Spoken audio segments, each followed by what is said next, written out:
বঞ্চিত গীতারানী, চিকিৎসার জন্য দৃষ্টি আকর্ষণ মুখ্যমন্ত্রীর। নাম গীতারানী দাস, স্বামী মৃত ধনরঞ্জন বিশ্বাস, বাড়ি চরিলাম বিধানসভার বিশ্রামগঞ্জ পঞ্চায়েতের ২ নং ওয়ার্ড এলাকায়।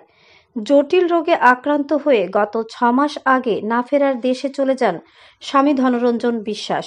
অত্যন্ত হতদরিদ্র পরিবারে রেখে গেছেন স্ত্রী গীতারানী দাস এবং কন্যা বৈশালী বিশ্বাস। বৈশালী বর্তমানে বিশ্রামগঞ্জ বিদ্যালয়ের ১০ম শ্রেণীর ছাত্রী। নুন আনতে পান্তা ফুরোয়। পরিবারটিতে গীতারানী হচ্ছেন উপার্জনের একমাত্র অবলম্বন। অন্যের বাড়িতে বাসন মেজে অন্যের কাপড় ধুয়ে দিয়ে দুবেলা খাবার এবং মেয়ের পড়াশোনার খরচ সামলাচ্ছেন তিনি একাই। সিপিআইএম আমলেও যে শোচনীয় অবস্থা ছিল, বর্তমান সময়েও ওই একই অবস্থা। সরকারি সুযোগ সুবিধা থেকে বঞ্চিত গীতারানী। বিকাশের ৭ বছর পেরিয়ে গেলেও গীতারানী পাননি কোনো সরকারি সুবিধা। অসহায় পরিবারে নেই একটি বিপিএল রেশন কার্ড, মেলেনি প্রধানমন্ত্রী আবাস যোজনার একটি বসত ঘর। জটিল রোগে দীর্ঘ ২ মাস যাবৎ বিছানায় শয্যাশায়ী হয়ে পড়ে আছেন গীতারানী। অসহায় পরিবারটি বর্তমানে ভুগছে দুর্দশায়। অর্থের অভাবে চিকিৎসা করতে পারছেন না তিনি। একমাত্র কন্যা বৈশালী পড়াশোনা বাদ দিয়ে মায়ের মুখে দুবেলা দুমুঠো খাবার তুলে দিতে হন্যে হয়ে ঘুরছে এদিক ওদিক। স্থানীয় নেতারা সবকিছু দেখেও না দেখার ভান, ঘুরিয়ে নিচ্ছেন মুখ।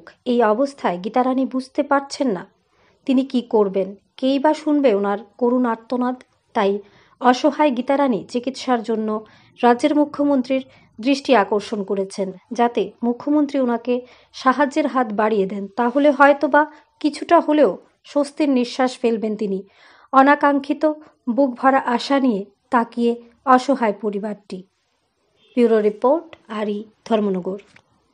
আমার কোমরের ব্যথা ছিল, কোমর থেকে ফাউডি ব্যথা অনেক দিন ধরে ব্যথার থেকে এই রোগটির ব্যথার থেকে এরপরে এই ফাউডা হঠাৎ করে। কোন পাউডা? এই এদিকের ডাইন ফটো। আচ্ছা, ডাইন ফটো হঠাৎ করে লাগতাম পারি না, মানে রিঞ্জিনা ইয়া করে ফাড়ো অফিসের মতন হইয়া সেটা এই ব্যথার থেকে। আর এই যে বিছনাত পড়লাম, উঠতামও পারি না, মানে লড়তামও পারি না। কি কতদিন ধরে আপনি বিছনাতে? আজকে বিছনাত এমনি বিছনাত পড়ছি আজকে রোগটা আজকে অনেক দিন ধরে, ২-৩ মাস ধরে, কিন্তু বিছনাত পড়ছে যে ১০-১২ দিন ধরে। আপনি চিকিৎসা ভালোভাবে করতে পারতেছেন নি? হয়তো পয়সার লাগিয়া করতাম পারতাছি না চিকিৎসা। আপনার বাড়ি কোন জায়গাতে? বিশ্রামঞ্জ হসপিটালের নিচে। কত নম্বর ওয়ার্ড? ২ নম্বর ওয়ার্ড। কোন বিধানসভার অন্তর্গত? চরিলাম বিধানসভা। আপনার ফ্যামিলিতে কে কে রয়েছে বর্তমানে? আমার এক মেয়ে। কোন কাছে পড়ে? এই তো এবার 10-এ। আপনার নাম? গীতারানী দাস। আপনি এখন কি চাইতেছেন বর্তমানে? আমি চাইতেছি চিকিৎসা করতাম, যাতে সবাই যাতে আপনার একটু সহযোগিতার হাত বাড়িয়ে দেয়। হ্যাঁ।